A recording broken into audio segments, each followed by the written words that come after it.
faut que tu prophétises encore sur un grand nombre de peuples et de nations et de langues et de rois. Apocalypse 10, verset 11.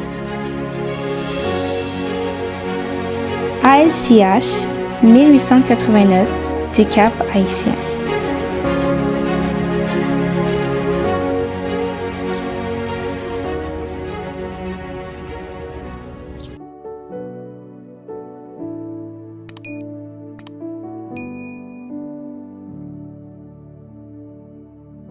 Une force incoercible.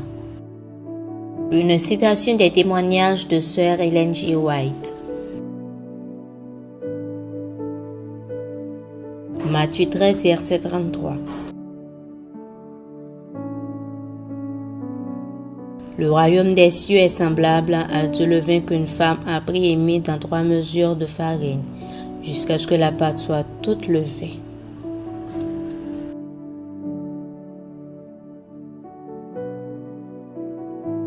Dans la parole du Sauveur, le levain est employé pour représenter le royaume des cieux, la puissance vivifiante et assimilante de la grâce de Dieu.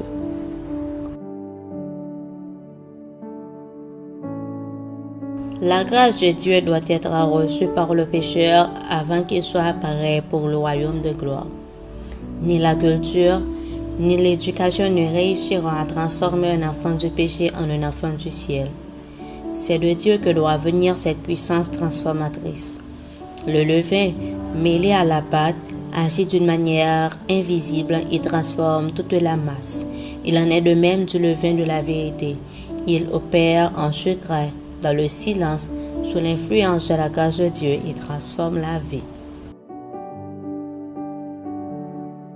Le levain caché dans la pâte agit d'une manière invisible. Le levain de la vérité agit aussi secrètement, silencieusement, d'une manière continue pour transformer l'âme.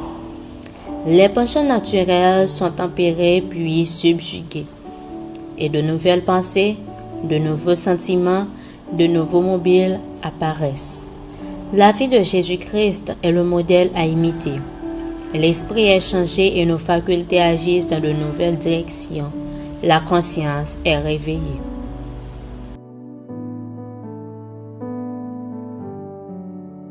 Le cœur de celui qui reçoit la grâce du ciel déborde d'amour pour Dieu et ceux pour lesquels le Christ est mort. Chez lui, le moi ne s'efforce pas de revendiquer ses lois. Il reste aimable, prévenant, modeste et néanmoins plein d'espérance, confiant de la miséricorde et l'amour de Dieu. La grâce du Christ doit contrôler le caractère et la voix. Son action se remarquera dans la politesse et l'amabilité envers les frères. On sent au foyer une présence angélique et la vie y dégage un doux parfum qui monte vers Dieu comme un encens d'agréable odeur. L'amour s'y manifeste en bonté, affabilité, support et longanimité. Le visage même est tout transformé. Le Christ, demeurant dans le cœur, brille en quelque sorte sur la face de ceux qui l'aiment et gardent ses commandements.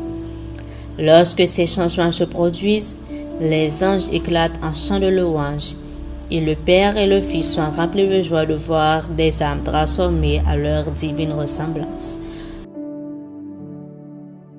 Puissance de la grâce, page 18, paragraphe 2 à 6.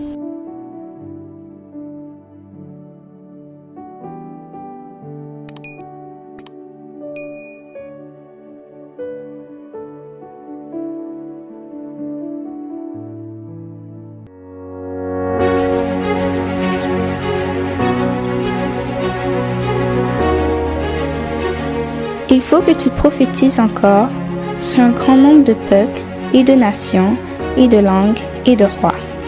Merci d'avoir écouté cette présentation. Si vous souhaitez prendre part à la mission que Jésus-Christ confie à notre Église, contactez-nous via les coordonnées suivantes: ASJH 1889, caphaïtien@gmail.com, pour WhatsApp 509 32 32 41 42.